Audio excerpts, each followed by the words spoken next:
This is the Joint Strike Fighter toward F-35 Lightning II.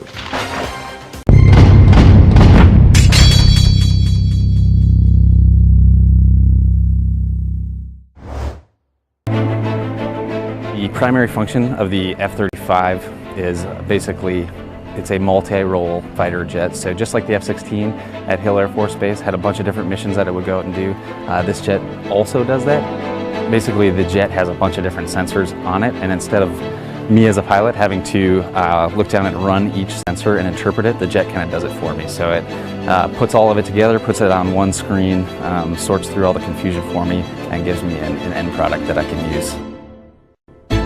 So it's got a much more advanced helmet, so they've basically taken the heads-up display out of it and then fed it into the helmet. So all that information that I would have to look directly forward to see now is just projected on my helmet, and I have it no matter where I look around.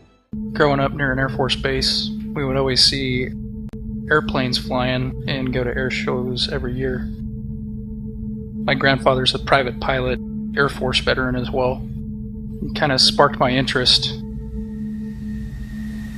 When I was trying to find a career that would be good for me, I kind of made the decision that I love flying and I love the Air Force jets that I saw every day, so that's just what got me here.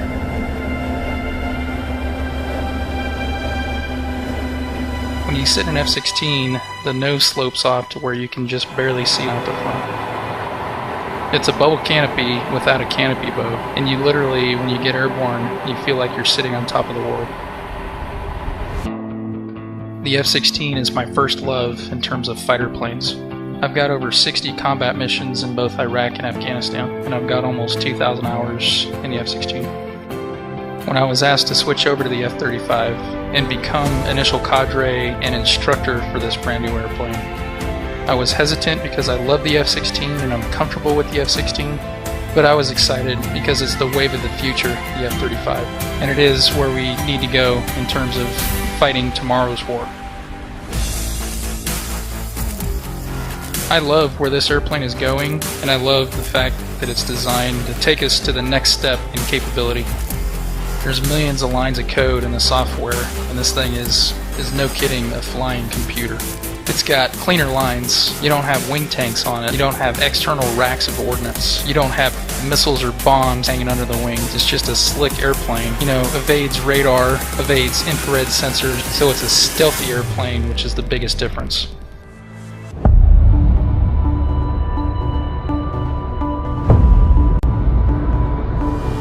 And 01 for 11, we'll be working on discrete 138.15. The F-16. Designed to be the best air-to-air tactical fighter, it's been the world's top gun for almost 3 decades. The first operational F-16A was delivered in January 1979 to the 388 Tactical Fighter Wing at Hill Air Force Base. These aircraft are now being replaced by the most innovative 5th-generation fighter aircraft in the world. This is air power at its finest, and Team Hill is uniquely built for this. We delivered America's first combat-coated F-16s in 1979, and now we'll do the same with America's first combat-coated F-35As.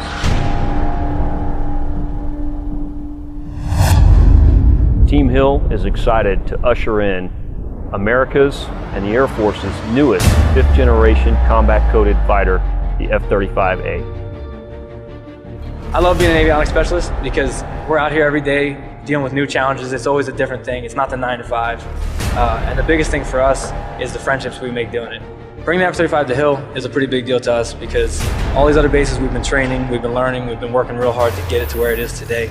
Coming to Hill is the real deal now.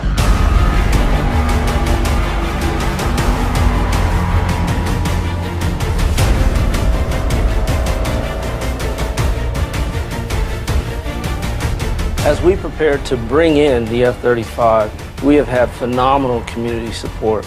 We brought our community in from basically ground zero when we knew that the potential to bring the first operational wing here was on the horizon. So we asked them for their support, and they gave it. And the community has been on board since day one. This is going to be an awesome new step for combat fighter tactics as far as the technology. So a combination of the stealth and the sensor fusion that the pilot gets to see will allow us to go places that the F-16 can't go right now.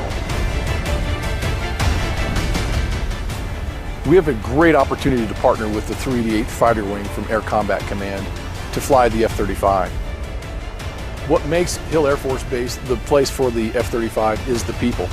And I will say the airmen, the expertise, the longevity and sustainability that we bring as the United States Air Force Reserve operation, our civic leaders, our community partners, this is an unprecedented relationship that I've seen in my 26 years. In addition to the people, we have access into the Utah Test and Training Range, to the depot that is here for life cycle management of the airplane. This is just by far the perfect example of where history can once again be made from the F-16 and out to the F-35. There's no better place than Hill Air Force Base.